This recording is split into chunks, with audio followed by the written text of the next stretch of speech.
Pred nami so binkoštni prazniki, ko se spominjamo prihoda Svetega Duha in začetka cerkve. Delovanje Svetega Duha v prvem stoletju je najbolj dramatičen razvoj krščanstva. Z razumevanjem Svetega Duha v teologiji se je zgodil večji napredek od leta 1900 pa do danes, kakor v vseh prejšnjih stoletjih. Sveti Duh je čudoviti izvir moči, ki ga je Jezus obljubil in dal cerkvi. Na žalost pa ljudje hitro hočemo stvari vzeti v svoje roke in prevzamemo mesto Svetega Duha, kar je za cerkev uničujoče. Cerkev se mora vedno vračati k izviru, ki je začel teči pred 2000 leti na Binkošti. Cerkev mora črpati svojo moč v delovanju Svetega Duha in se zavedati potenciala, ki je bil razodet na Binkošti in je še danes na razpolago.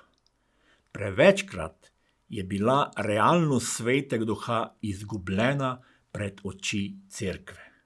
On je novozavezni duh, on je bistvo krščanske vere, ki smo jo prejeli po evangeliju.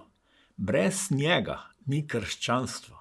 On je Bog na zemlji, ki prežema in aktivno prebiva v vsakem delu naših izkušenj. To pomeni, da je krščanska vera nadnaravna vera.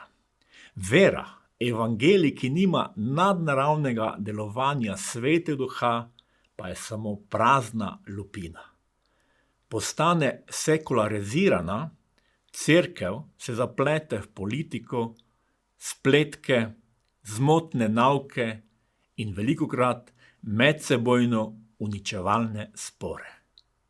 Oddalji se od tistega, kar je učil Jezus, pozabi na realnost Svetega Duha.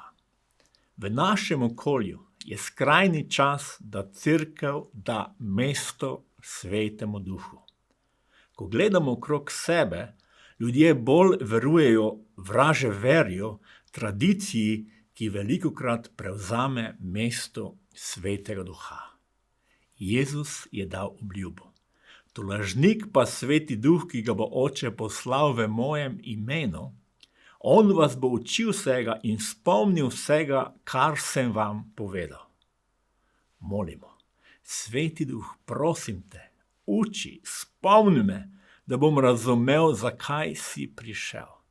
Razodeni mi, kako pomembno je, da dovolim v svojem življenju, da me vodiš.